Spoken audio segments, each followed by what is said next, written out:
ہماری مذاکراتی کمیٹیاں جو ہیں پی ٹی آئی کی اور حکومت کی ان کا ایک اجلاس تھا جو دوسرا اجلاس ہے۔ آج کے اجلاس کی اہم بات یہ ہے کہ پی ٹی آئی کے تمام ارکان بشمول وزیر اعلیٰ خیبر پختونخوا گنڈاپور صاحب موجود تھے اور ہماری طرف سے بھی حاضری مکمل تھی سوائے ایک رکن کے جو ملک سے باہر ہیں۔ بہت اچھے طریقے سے گفتگو ہوئی ہے، خوشگوار ماحول میں ہوئی ہے، اور ہماری طرف سے تو سوائے اس کے کہ جو باتیں انہوں نے کہیں، جو مطالبات انہوں نے زبانی طور پہ رکھے، ہم نے بڑے تحمل سے ان کو سنا ہے۔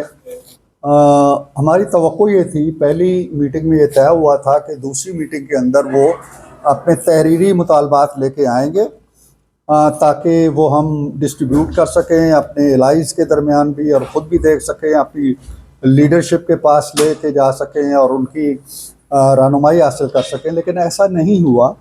انہوں نے جس طرح پہلی میٹنگ میں اپنے مطالبات زبانی طور پہ رکھے تھے، جن میں نمایاں چیز جو آپ کو مشترکہ اعلامیے میں ہم نے دے دی ہے کہ خان صاحب کی بھی اور دیگر جو پی ٹی آئی کے لیڈرز ہیں ان کی اور کارکنوں کی رہائی کا مطالبہ انہوں نے کیا ہے۔ انہوں نے یہ مطالبہ کیا ہے کہ جو ضمانت کے مقدمات ہیں، کیسز ہیں، ان میں حکومت جو ہے وہ مداخلت نہ کرے اور ان میں اس طرح کا ماحول نہ کرے کہ وہ ضمانتیں نہ ہو سکیں۔ تو حکومت کو گویا انہوں نے یہ پیغام دیا ہے کہ آپ اس عمل کو اپنی نیچرل پروسیس پہ چھوڑ دیں۔ اس کے علاوہ انہوں نے وہی کمیشن بنانے کی بات کی ہے۔ 2 ایونٹس جو ہیں 9 مئی کے اور 26 نومبر کے، جو پہلے بھی کرتے رہے ہیں۔ تو آل ان آل چونکہ ہم توقع کر رہے تھے کہ وہ تحریری طور پہ لے کے آئیں گے اور ہم کوئی ان نکات کی روشنی میں بات کر سکیں گے، وہ نہ ہو سکی۔ ان کی طرف سے یہ کہا گیا ہے کہ جی ہمیں پھر فیسیلیٹیٹ کیا جائے خان صاحب سے ملاقات کے لیے۔ ان کا کہنا یہ تھا کہ خان صاحب نے یہ پروسیس شروع کیا ہے اور ہم چاہتے ہیں کہ قدم قدم پہ ان کی رہنمائی لی جائے، ان سے مشاورت کی جائے، ان سے ہدایات لی جائیں۔ ہمیں اس پہ کوئی اعتراض نہیں تھا۔ ہم نے انہیں کہا جی کہ آپ کو ہم یقیناً یہ سہولت فراہم کریں گے، آپ خان صاحب سے ملیں، ان سے مشاورت کریں، ان سے رہنمائی لیں، گائیڈنس لیں۔ انہوں نے کہا جی کہ یہ سارا کچھ کرنے کے بعد ہم جو تیسری میٹنگ ہوگی اس کے اندر اپنے تحریری مطالبات یا چارٹر آف ڈیمانڈز جو ہے وہ لے کے آئیں گے۔ تو ہماری طرف سے اس پہ کوئی اعتراض نہیں ہوا۔ ہم نے کہا جی کہ بالکل ٹھیک ہے۔ اس کے لیے انہوں نے ٹائم مانگا ہے جی کہ تقریباً 1 ہفتے کے اندر ہمارا پروسیس پورا ہو جائے گا، تو ہم اگلی میٹنگ کا جو ہے آپ کو بتائیں گے اور اس تاریخ پہ رکھ لی جائیں۔ عملاً اب یہ مذاکرات تقریباً 1 ہفتہ آگے چلے گئے ہیں اور حکومت کی طرف سے کوئی ایسی چیز نہیں ہوئی ہے جو مذاکرات کو آگے لے جانے کا سبب بنی ہو یا تاخیر ہوئی ہو۔ یہ ان کی اپنی ضرورت ہے اور ہم سمجھتے ہیں کہ یہ ایک جائز ضرورت ہے۔ انہیں یقیناً خان صاحب سے رہنمائی چاہیے اور اس کے لیے ہم جو ان کی مدد کر سکتے ہیں، جو سہولت دے سکتے ہیں، وہ دے رہے ہیں، اور ہم توقع رکھتے ہیں کہ اگلی دفعہ جب وہ آئیں گے تو اپنی سالڈ ڈیمانڈز کو تحریری شکل کے اندر، بلیک اینڈ وائٹ کے اندر، جیسا کہ آج انہوں نے کمٹ کیا ہے، وہ لے کے آئیں گے تاکہ ہم رسمی طریقے سے اور ایک باضابطہ انداز میں مذاکرات کو، گفتگو کو، بات چیت کو آگے چلا سکیں۔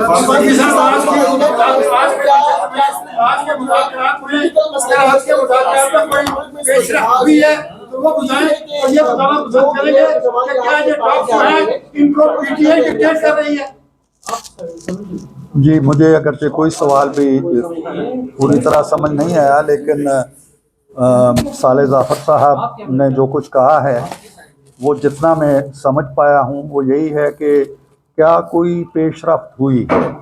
دیکھیں، جب مذاکرات ہو رہے ہوتے ہیں، میرے بہت ہی عزیز دوست ہیں، بڑے کونا مشق صحافی ہیں اور بڑا نشیب و فراز دیکھا ہوا ہے انہوں نے، یہ جانتے ہیں کہ جب مذاکرات ہو رہے ہوتے ہیں تو ان مذاکرات کا جاری رہنا ہی بہت بڑی پیش رفت ہوتی ہے۔ اگر وہ مذاکرات نہیں ٹوٹتے اور کسی نہ کسی کچی پکی ڈور کے ساتھ آگے چلتے رہتے ہیں تو اس سے اچھے نتائج کی توقع رکھنی چاہیے۔ آج میں سمجھتا ہوں کہ ان کی طرف سے جو گفتگو کی گئی ہے اس کے اندر کوئی ایسی چیز نہیں تھی جس میں بہت زیادہ تلخی پائی جاتی ہو یا کرخت لہجہ ہو. انہوں نے بہت سی چیزوں کو اپریشیٹ کیا اور یہ بھی کہا کہ جی ہمیں جمہوریت کے استحکام کے لیے، معیشت کے استحکام کے لیے مل جل کے اپنا کردار ادا کرنا ہے. تو میں سمجھتا ہوں کہ صرف اسپرٹ کا ہونا کم از کم فی الوقت ایک مثبت پیش رفت ہے. اس میں جو ہے ملک کے دیگر مسائل بھی ہیں، نوجوان طبقہ ملک سے باہر جا رہا ہے. آپ نے ابھی یونائٹڈ اشتہار کا بھی دیکھا. کیا ہم صرف سیاست کریں گے یا نوجوانوں کے لیے کچھ کریں گے؟ میں نہیں سمجھتا ہوں کہ اس سوال کا تعلق ہمارے آج کے مذاکرات سے ہے. یقیناً یہ مذاکرات بھی جو ہو رہے ہیں ان کے پیش نظر بھی یہی ہے کہ ملک کے حالات جو ہیں ان کے اندر ایک ٹھہراؤ آئے اور ملک آگے بڑھے، جو کہ اللہ کے فضل و کرم سے بہرحال آگے بڑھ رہا ہے. لیکن یہ جو آپ کہہ رہے ہیں اس طرح کے معاملات آج نہیں ہیں، برسا برس سے پیش ہیں ہمیں.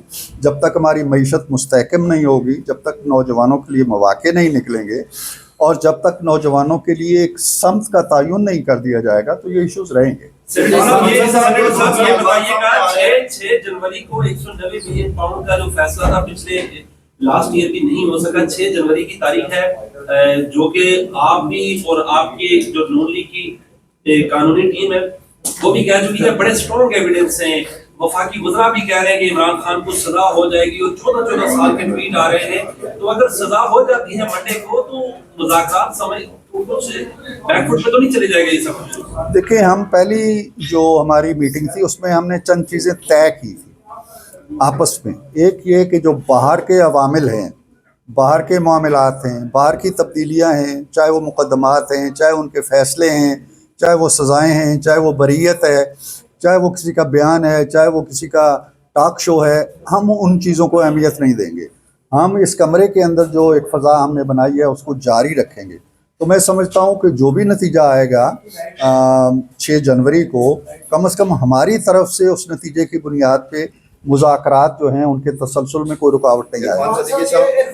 دو چیزیں. ایک تو یہ بتائیں کہ جو انہوں نے سول نافرمانی کی تحریک اور ریمیٹنس روکنے کی تحریک کی اناؤنسمنٹ کی ہے، کیا انہوں نے واپس لینے کی یقین دہانی کرائی ہے یا اس کو ڈیفر؟ دوسرا سوال یہ ہے کہ آپ کیا سمجھتے ہیں جب ڈیمانڈز آ گئی ہے، زبانی بھی ہوتی ہے، سنوری بھی ہو جاتی ہے، تو پھر 1 ہفتہ کیوں ڈیلے کیا گیا؟ اور آپ کیا سمجھتے ہیں کہ اگر یہی فائنل دو ڈیمانڈ ہوں گی یا تحریری طور پر مزید بھی کچھ حاصل ہے؟ دیکھیں نا، جہاں تک آپ کے دوسرے سوال کا تعلق ہے، یہ ہماری طرف سے کچھ نہیں کہا گیا کہ 1 ہفتہ آگے لے جائیں.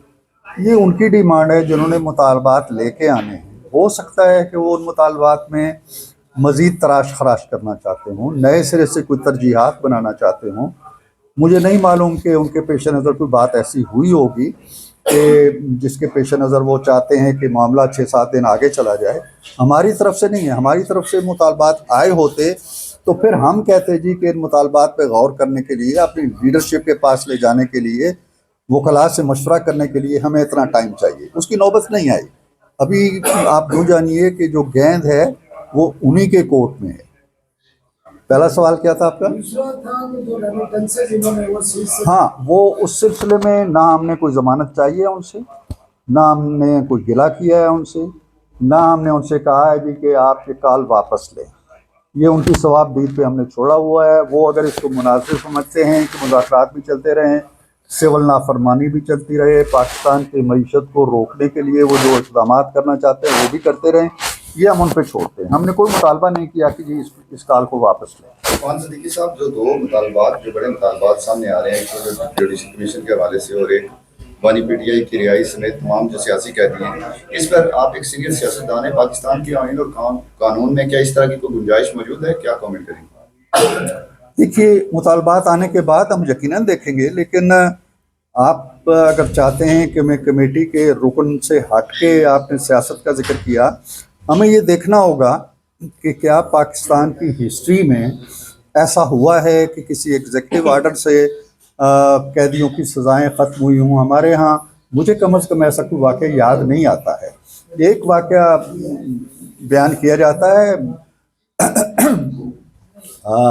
مجیب الرحمان صاحب کا، شیخ مجیب الرحمان کا، کہ ان کو اگرتلہ سازش کیس جو چل رہا تھا، ایک ایگزیکٹو آرڈر تھا مارشل ایڈمنسٹریٹر کا جس کے تحت وہ باہر آئے تھے، لیکن وہ ایک جمہوری پیرول پہ آئے تھے، جمہوری وہ عہد کا واقعہ نہیں ہے.